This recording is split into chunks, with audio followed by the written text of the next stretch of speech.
Welcome back aboard HMS Lazy Millionaire, sailing serenely through the crystal clear waters of life, topping up our bubbly along with our tan, and remembering with horror those dismal days in the office, chained to someone else's desk, rattling out numbers for someone else's profit. This ship is preparing to set sail once again, and once again, I'm taking you with me, because we have another Millionaire Book Club summary just for you. Today, we're looking at Stephen Covey's book, The 7 Habits of Highly Effective People. This is a business and self-help book published in 1989, all about being effective at attaining goals by focusing on particular character traits that are still relevant to this day. Most, if not all, successful people have one thing in common. Scratch that. They actually have 7 things in common, and you don't have to read a whole book to find out what they are.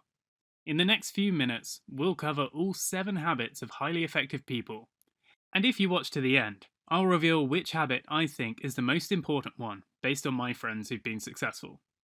The first step towards becoming a successful person is to be proactive. Think of a person stuck outside in the cold.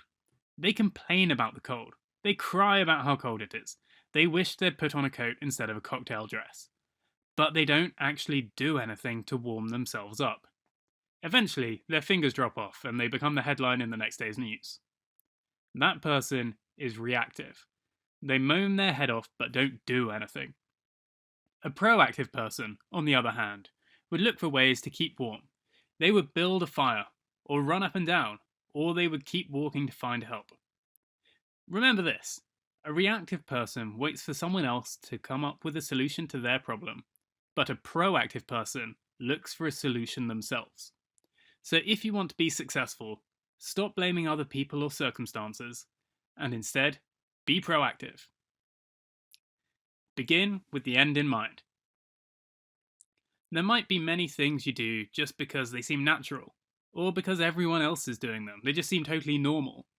You don't take the time to actually question these things. For example, you might get a job just because you've got bills to pay. Or you might become an accountant because you were good at maths at school and you don't have much imagination. No offense to any accountants out there. But the point is, you don't take time to question why you're doing these things. And there's nothing wrong with living life like this in the long run, if you're happy with it.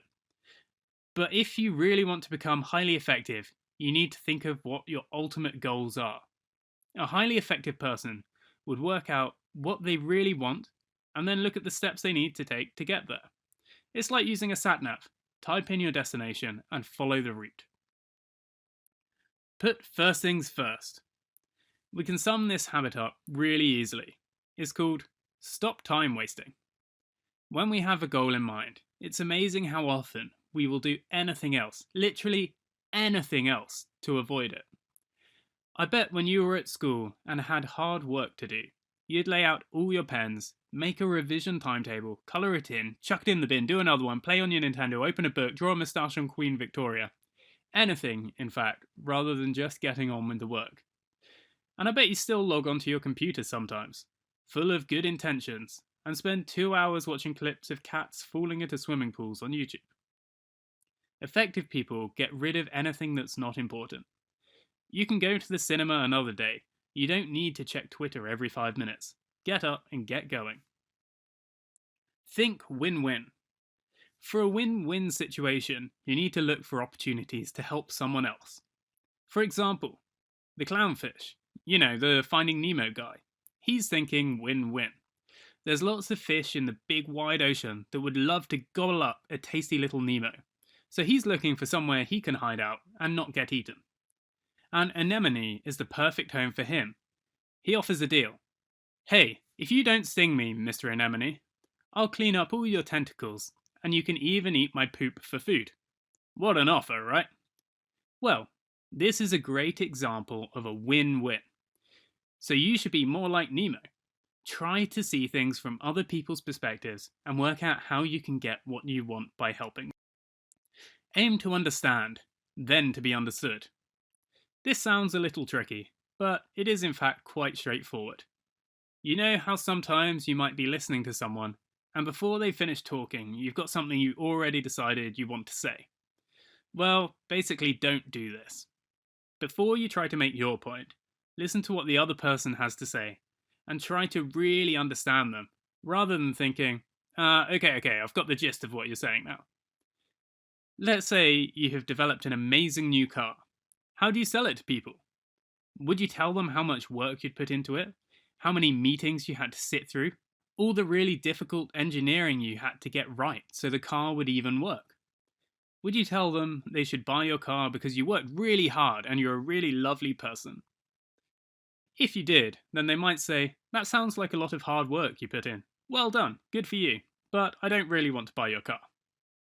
Instead, why not take the time to understand them first? Find out all about them, really try to understand the other person. Put yourself in their shoes. Then you will find the reasons why they would benefit from buying your car rather than somebody else's. Synergize. No, I'm not talking about a budget energy drink. I'm talking about the most overused business phrase from the 90s. But it's overused for a reason. We only have a tiny amount of time to devote to our goals, and this time is precious. So why not let others help?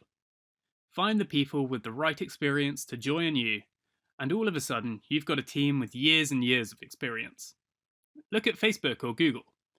They became globally successful because they developed specialized teams to create all their new ideas. Everyone brought something amazing to the table. Say you're a great developer with 10 years experience, and you have an amazing product ready to go, but you're no good at selling. So you find a person who has 10 years experience in sales. Together, you've got 20 years experience in complementary skills, and you're ready to take on the world. So take the time to find the right people, and it will be time well spent. Sharpen the saw. Don't worry, this hasn't suddenly become a DIY guide. Although, if you want a free tip, never leave a 5-year-old in charge of an electric sander. But what do we mean by sharpening the saw? This can be summed up really easily. It means always striving to become a better person. A blunt saw couldn't cut through a piece of wet newspaper, let alone fell a mighty oak. You need to sharpen it so that it remains effective. It's a bit like the old expression, being at the cutting edge. It means you're constantly looking for ways to improve yourself, both physically and mentally. So educate yourself, keep up with the latest trends, exercise well, and of course, hit the subscribe button for this channel. All these things will help you stay sharp. Think of it this way. Would you want to hire an overweight chain smoker as your personal trainer? No, because they're clearly not at the top of their game. They've not been keeping themselves healthy. They've let themselves go and are no longer fit in body or mind. They certainly won't be any use to you as a personal trainer. So you see, they've not been sharpening their saw. Thanks for tuning in, and as promised at the start of this video, the one habit that I think is most important based on the people I know is to be proactive. I've met lots of people who complain that their business failed because funding wasn't available, or their developer screwed the project up. Even years later, these people are still struggling, albeit with different problems. Conversely, the successful people I know take responsibility for their projects. They don't blame other people, and ultimately they focus on what they can do to resolve a problem. And these people tend to be successful over and over again. If you want to dive into the 7 habits of highly effective people in more detail, then I've left links to the book and audiobook in the description below. I usually listen to audiobooks personally, because it's not as disruptive to my day, and, let's be honest, it's the lazy way. I'd say the 7 habits of highly effective people is a must listen to.